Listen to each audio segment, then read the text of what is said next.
déjà, mais c'est épouvantable. Le facteur va arriver d'une minute à l'autre. Malice n'est pas terminée. Ah, les caramels, il m'en faut 2 kilos. 2 kilos de caramel. Bonjour Julie, ça va? Oh, écoute, François, ce n'est pas le moment de discuter. Je n'ai pas une minute, excuse-moi. Bon, Julie, dis-moi quand même ce qui arrive. Ce n'est pas grave, mais j'ai une grosse commande à faire pour le kiosque. Ma liste n'est pas terminée, le facteur va arriver d'une minute à l'autre. Je n'y arriverai pas. C'est déjà l'heure de sa tournée. Et moi qui ai une lettre urgente à terminer, Julie, j'y vais, je te laisse. Ah, bonjour mes très chers amis. Ah, ce matin, je suis très heureux parce que j'y suis enfin arrivé.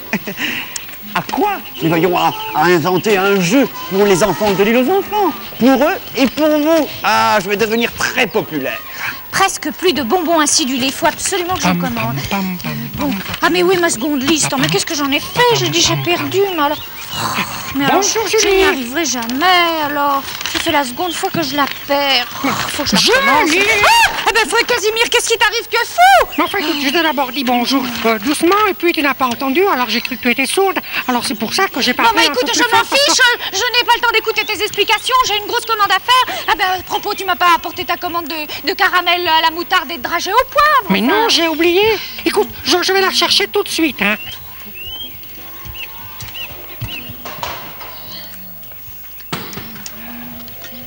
Voilà, je crois qu'il est temps d'aller annoncer la bonne nouvelle. Ah, je vais recevoir un accueil triomphal. Casimir, arrête-toi. J'ai une bonne nouvelle qui va te laisser plein d'émerveillement à mon sujet. Bon, écoutez, si vous voulez m'émerveiller, laissez-moi passer. Mais je voulais te dire que j'ai inventé... Mais écoutez, je n'ai vraiment pas le temps d'écouter vos histoires. J'ai autre chose à faire. Oh, c'est vraiment très désagréable d'être reçu comme ça. Surtout quand on a une excellente nouvelle à annoncer. Enfin bon, Casimir n'est pas la seule personne de l'île, n'est-ce pas? Ma très chère amie, bonjour. Ah, écoutez, monsieur Dusnob, ce n'est pas le moment de me déranger, je vous en prie, passez votre chemin. C'est comme ça que vous me recevez? Oh, c'est quand même pénible de ne pas pouvoir travailler 2 minutes. Oh, et enfin, concentrons-nous. Quel déconvenu. Bon. Veuillez, ça. François. Monsieur, non, pas le temps, monsieur Dusnob, vous voyez bien que je suis occupé. Mais enfin, François, j'avais une bonne nouvelle. Non, plus tard, monsieur Dusnob, plus tard. L'expression de... Ah, mon cher Émile. Pardon, j'ai pas le temps, hein. Je suis en retard, hein. C'est prêt, Julie? Ah, à l'instant, facteur. Quel Bien. marathon. Vite. Voilà. Ma commande. Merci. Merci, Casimir. Tenez, facteur, tenez. Cette lettre est très urgente. Très bien. Voilà. Très bien, merci. J'aurai juste le temps, hein. Parfait. Parfait. Au revoir. Au revoir.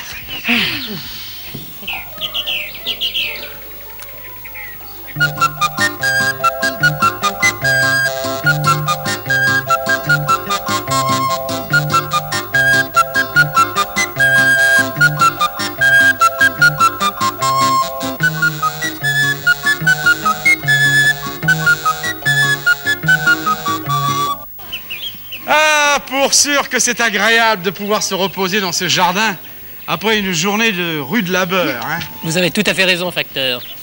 Et vous savez qu'il y en a qui croient que dans l'île aux enfants, nous nous reposons. Et pourtant, nous travaillons beaucoup. Oh oui. Ben oui, mais nous avons plein d'amis aussi. C'est vrai, Casimir, sans compter tous ceux qui nous regardent chez eux. Ah, pour sûr, on est pas malheureux. Et même, nous sommes très heureux dans l'île aux enfants. Je crois que c'est parce que l'on aime ce que l'on fait. Pas vrai? Pour sûr.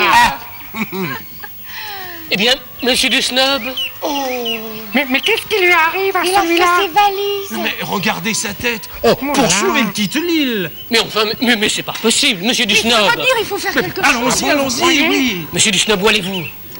Mon cher François, j'ai le regret de vous dire que je quitte l'île par le prochain bateau. C'est pas vrai. Vous repartez déjà en vacances, monsieur Dusnob? Mon cher François, veuillez avoir l'obligeance de dire à cet individu que je ne pars pas en vacances et que je quitte l'île définitivement.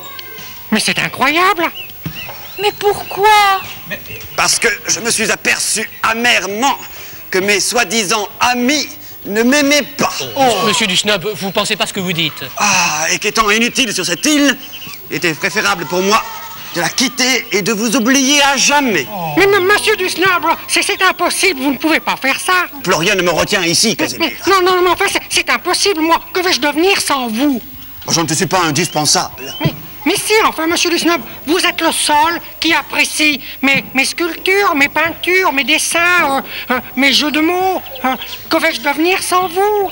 Ah bon, tu crois? Mais oui, et si je veux faire de la boxe, hein? Avec qui ce sera? Ou alors des courses en sac? Je ne sais pas, moi. Oh, monsieur le snob, vous ne pouvez pas me laisser tout seul, c'est pas possible. Sans vous, ma vie ne sera qu'un long désespoir. Casimir a parfaitement raison, monsieur du Snob. Sans vous, l'île aux enfants n'est plus tout à fait la même. Monsieur du Snob, j'ai été un peu nerveuse, j'avais beaucoup de travail. Vous me pardonnez? Oh, comment ne pas vous pardonner, ma chère amie? Moi aussi, monsieur du Snob, je vous dois des excuses. Mais ce n'était pas méchant, vous savez. Me pardonnerez-vous? Mais non, mon cher Émile, ce n'était pas méchant, va. Mais de ma part non plus, vous savez, monsieur du Snob, c'était pas méchant, mais j'étais tellement pris par ma lettre... Je veux bien l'admettre. Monsieur du Snob. Oui. Vous restez? Eh bien oui, je reste. Merci, merci. Dites-moi, comment comptiez-vous partir? Eh bien, en bateau, pourquoi, mon beau Casimir? Vous savez très bien qu'aucun bateau ne part de l'île aujourd'hui. Oui, je sais, mais je comptais prendre le yacht de la comtesse. Le yacht de la comtesse, mais, monsieur du Snob, tout le monde sait qu'il n'y a pas de comtesse sur l'île aux enfants. Ah oui, je sais, mais je... Monsieur du Snob.